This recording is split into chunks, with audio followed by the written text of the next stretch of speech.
మనసుకి పెళ్ళంటే అతిథులెవ్వరు రారమ్మా.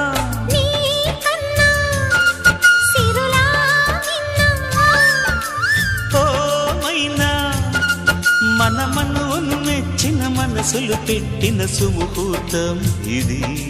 వధువై రానా మరి కిలకిల నవ్వే కోయిల కోసం వచ్చింది మధుమాసం. మిలమిల మెరిసే చంద్రుడి కోసం తెర తీసెను సాయంత్రం. జోలగా లాలించగా నీ నీడ దొరికింది. కమ్మగా కలలీయగా నీ తోడు నాకుంది. ఎదవిల్లును వంచిన వాడే నీ రాముడు అన్నది మనసే. కుడి తలుపులు తీయక ముందే